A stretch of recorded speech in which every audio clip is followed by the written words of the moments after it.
ఓం శ్రీ గురుభ్యో నమః. నా తల్లులకు, చెల్లెములకు, సోదరులకు శ్రీ రాజశ్యామల గుప్త నవరాత్రి శుభాకాంక్షలు. గత 2 రోజులు ఎంతో గొప్పగా, వైభవంగా మన గృహంలో శ్రీ రాజశ్యామల అమ్మవారి యొక్క పూజ చేశాం. మంత్రం కూడా జపం చేశాం. మరి 3వ రోజున అమ్మవారి యొక్క స్వరూపం శ్రీ నకులీ శ్యామల స్వరూపం. నకులీ శ్యామల అంటే మంత్రశాస్త్రంలో నడిమంత్రపు సిరి సంపదలను ఇచ్చేటటువంటి దేవత. వాక్శుద్ధి కారణాన అనంతమైనటువంటి ఆకస్మిక ధనప్రాప్తిని కలిగించే దేవత అని అర్థం. ఈ యొక్క నవరాత్రులలో మహోన్నతమైనటువంటి మంత్రం. అంటే నవరాత్రుల్లోనే కాకుండా మిగిలిన రోజులలో కూడా ఈ యొక్క అమ్మవారి యొక్క మంత్రం జపం చేయొచ్చు. ఇది కాస్త కష్టంగా ఉంటుంది. ఒక 10 నిమిషాలు మనం సాధన చేస్తే, శ్రద్ధగా ఆ మంత్రాన్ని విని మనం ప్రారంభిస్తే చాలా గొప్ప ఫలితాలు వస్తాయి అతి శీఘ్రంగా. ఇది మంత్రం ఎవరైనా జపం చేయొచ్చు, ఎప్పుడైనా జపం చేయొచ్చు. అలాగే పూజ ప్రారంభించే ముందుగా గత 2 రోజుల్లో కూడా ఏ విధంగా అయితే పూజను మీరు ఆచరించారో అదే విధానం ముందుగా భూమాతకు నమస్కారం చేయడం, గురు వందనం, గురు స్తుతి చేయడం, మాతృదేవతకు, పితృదేవతకు, గ్రామదేవతకు, కులదేవతకు, గురుదేవతకు, ఇష్టదేవతకు నమస్కారం సమర్పణ చేయడం. తదుపరి గణపతి ప్రార్థన చేయడం. గణపతి ప్రార్థన చేయండి, గణపతి మంత్రం కూడా చేయండి. గణపతి ప్రార్థన చేసి గణపతి అనుజ్ఞ పొందడం. కాలభైరవ స్వామి మంత్రం జపం చేసి కాలభైరవ స్వామి వారి యొక్క అనుజ్ఞ పొందడం. తదుపరి ఆచమనీయం చేయడం. 3 మార్లు నీటిని లోపలికి తీసుకోవడం, ఘంటానాదం చేయడం, దీప ప్రజ్వలన చేయడం, దీపం వెలిగించడం. మట్టి ప్రమిదలో మాత్రం దీపం వెలిగించండి.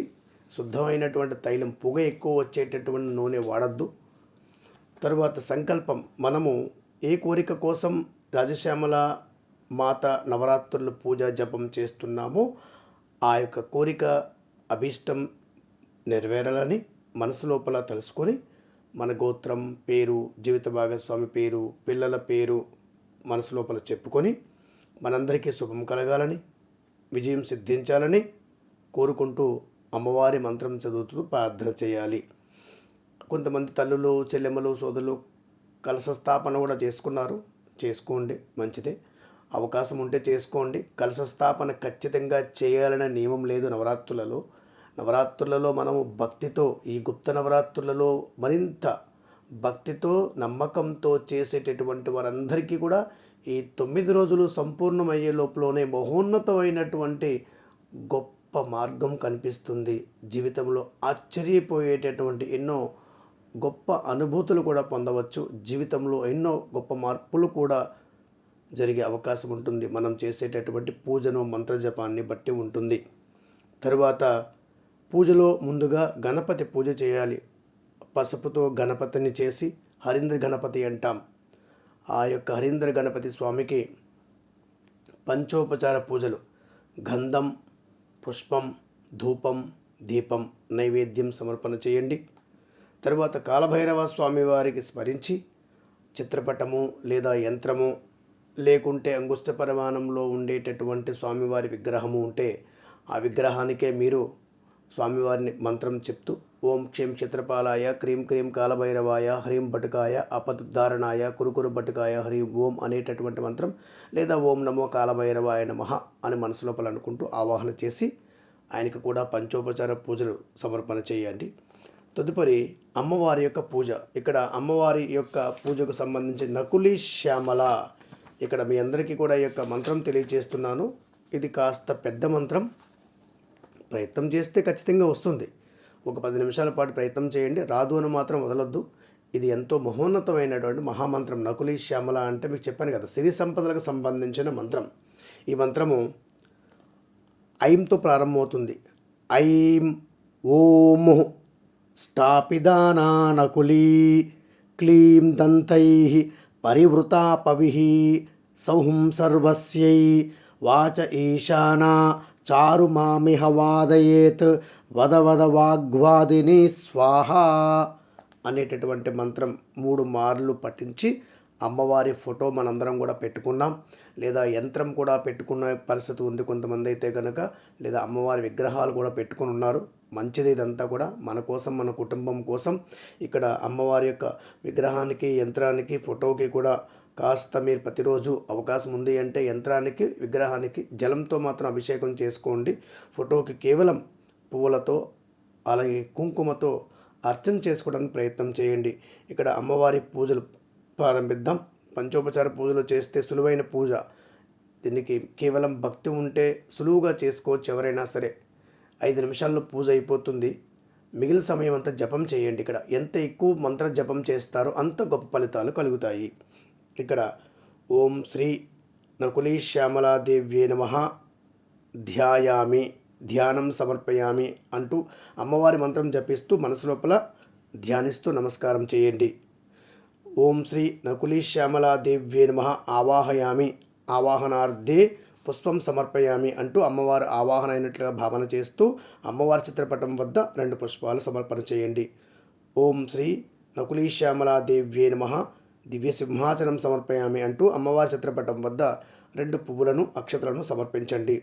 ఓం శ్రీ నకులీ శ్యామలాదేవ్యే నమః పాదయోపాద్యం సమర్పయామి అంటూ ఉద్ధరణితో నీటిని తీసుకొని అమ్మవారి యొక్క పాదాలకు చూపించి పక్కన ఒక చిన్న ప్లేట్లో లేదా అరివేనంలో వేయండి. ఓం శ్రీ నకులీ శ్యామలాదేవ్యే నమః అని అంటూ హస్తయో అర్ఘ్యం సమర్పయామి అని అనుచు ఉద్ధరణితో నీటిని తీసుకొని అమ్మవారి యొక్క చేతులకు చూపించి పక్కన అరివేనంలో వేయాలి. ఓం శ్రీ నకులీ శ్యామలాదేవ్యే నమః ముఖే ఆచమనీయం సమర్పయామి అని అనుచు ఉద్ధరణితో నీటిని తీసుకొని అమ్మవారి యొక్క ముఖానికి చూపించి పక్కన అరివేనంలో వేయాలి. తర్వాత పంచోపచార పూజలు. ఓం లం పృథ్వీ తత్వాత్మికాయై శ్రీ నకులీ శ్యామలాదేవ్యే నమః గంధం ధారయామి అంటూ గంధం సమర్పణ చేయండి. ఓం హం ఆకాశతత్వాత్మికాయై శ్రీ నకులీ శ్యామలాదేవ్యే నమః పుష్పై పూజయామి అంటూ అమ్మవారికి చిత్రపటానికి పుష్పాలు సమర్పణ చేయండి. ఓం యం వాయుతత్వాత్మికాయై శ్రీ నకులీ శ్యామలాదేవ్యే నమః ధూపమాగ్రాపయామి, ధూపం సమర్పణ చేయండి. ఓం రం తేజసత్వాత్మికాయై శ్రీ నకులీ శ్యామలాదేవ్యే నమః దీపం దర్శయామి, దీపం సమర్పణ చేయండి. ఓం వం అమృతతత్వాత్మికాయై శ్రీ నకులీ శ్యామలాదేవ్యే నమః అమృత నైవేద్యం సమర్పయామి అని అంటూ ఒక 2 తమలపాకులు, 4 తేనె చుక్కలు, 4 గులాబీ రేఖలు, చిన్న ఎండు కొబ్బరి, చిన్న ఖర్జూరం కాయ, ఒక 2 యాలకులు, ఒక 2 లవంగాలు, చిన్న బెల్లం, ఈ ప్రధానమైనటువంటి నైవేద్యం అమ్మవారికి. ఇది నైవేద్యం చేయండి. ఇక్కడితో పంచోపచార పూజ సంపూర్ణమైంది. పూజ అయిన తరువాత మీకు మీ యొక్క దేవతా మందిరంలో కానీ లేదా మీ యొక్క ఇంటిలో ఎక్కడ ప్రశాంతంగా ఉంటుందో అక్కడ దర్భాసనం పైన ఆకుపచ్చని వస్త్రం వేసుకొని ఇదే మంత్రం జపం చేయండి. ఉదయం చేసేటటువంటి పూజ కంటే సాయంత్రం చేసేటటువంటి పూజ మహోన్నతమైనటువంటి గొప్ప ఫలితాన్ని ఇస్తుంది. ఈ 9 రోజులు కూడా భక్తితో మనందరం కూడా ఆరాధన చేస్తున్నాం. మనందరికీ కూడా ఖచ్చితంగా శుభం కలుగుతుంది. మన కోరికలన్నీ కూడా నెరవేరుతాయి. మీరు చూస్తున్నటువంటి ఈ యొక్క వీడియోలో కార్యక్రమం నిన్న అమ్మవారిని మనము వాగ్వాదిని శ్యామలా స్వరూపంగా భావించి రాజమహేంద్రవరంలో కాలభైరవ స్వామి క్షేత్రంలో ఈ యొక్క హోమం నిర్వహించడం జరిగింది. మనము 9 రోజుల పాటు శ్రీ రాజశ్యామల హోమం చేయడం నిశ్చయించుకోవడం జరిగింది. ఈ 9 రోజుల పాటు భక్తులు ఇక్కడ ఒక ముఖ్యమైనటువంటి అంశం, ఎవరికి వారి స్వయంగా ఆహుతులు వేస్తూ ఎవరికి వారు స్వయంగా పూర్ణాహుతిని సమర్పణ చేస్తూ ఉంటారు ఇక్కడ. ఎందుకంటే ఒక్కొక్కరికి ఒక్కొక్క రకమైనటువంటి ప్రత్యేకమైనటువంటి కోరిక ఉంటుంది. ఆ కోరిక సిద్ధించాలని అమ్మవారి యొక్క, కాలభైరవ స్వామి వారి యొక్క, గణపతి స్వామి వారి యొక్క మహామంత్రాలతో హోమం చేయడం జరుగుతుంది. తదుపరి వారందరూ కూడా మీరు చూస్తూ ఉన్నారు ఆ యొక్క పూర్ణాహుతిని ఆ యొక్క శ్రీ రాజశ్యామల హోమకుండంలో సమర్పణ చేస్తూ ఉన్నారు. మనందరం కూడా భక్తితో ఈ యొక్క 9 రోజుల పాటు అమ్మవారి యొక్క మహామంత్రం జపం చేసి అమ్మవారి యొక్క అనుగ్రహానికి పాత్రలు అవ్వడానికి ప్రయత్నం చేయాలి. కొంతమంది తల్లులు, చెల్లెమ్మలు, సోదరులు అయితే కనుక ఒకే మంత్రాన్ని 9 రోజులు చేస్తూ ఉన్నారు. చేయండి, ఎలా అయినా చేయడం కావాలి. మనకు 9 రోజుల పాటు 9 స్వరూపాలకు సంబంధించినటువంటి మంత్రం జపం చేయడం ముఖ్యం. అలా కాకుండా 9 రోజుల పాటు రోజు మేము 20 మాలలు జపం చేస్తున్నాము, 30 మాలలు జపం చేస్తున్నాము అనేటటువంటి పరిస్థితి కూడా ఉంది. ఆ విధంగా కూడా చేయొచ్చు. కానీ ఈ అవతారాలు 9 అవతారాలకి సంబంధించి ఒక మాల అయినా సరే ఖచ్చితంగా జపం చేయండి. మిగిలినది ఒక మంత్రం ఏదైతే మీరు అనుకుంటున్నారో ఆ మంత్రాన్ని మీరు ఆ యొక్క జప సంబంధించినటువంటి వ్యవహారంలో ఉపయోగించండి. మీ అందరికీ రాజశ్యామ. ఐం ఓం స్టాపిదానా నకులీ క్లీం దంతైః పరివృతాపవిః సౌః సర్వస్యై వాచ ఈశాన చారుమామిహ వాదయేత్ వద వాగ్వాదిని స్వాహా. ఈ మంత్రము శ్యామలా నవరాత్రులలో 3వ రోజున అమ్మవారిని మనము శ్రీ నకులీ శ్యామలా స్వరూపంగా ఆరాధన చేస్తాం. సిరి సంపదలను ఇచ్చేటటువంటి మహోన్నతమైనటువంటి మంత్రం, ఆకస్మిక ధన ప్రాప్తినిచ్చేటటువంటి మంత్రం, ధన సంబంధమైన వ్యవహారంలో ఉన్నతి కలిగించేటటువంటి మంత్రం. ఈ నవరాత్రుల్లో 3వ రోజు ఖచ్చితంగా జపం చేయాలి. రాత్రి సమయంలో ఎక్కువ జపం చేయండి. 5 మాలల కంటే ఎక్కువ జపం చేయండి. మహోన్నతమైనటువంటి మహామంత్రం. ఈ మంత్రం జపం చేయడానికి ముందు కాలభైరవ మంత్రం 1 మాల, గణపతి మంత్రం 1 మాల జపం చేయండి. శుభం.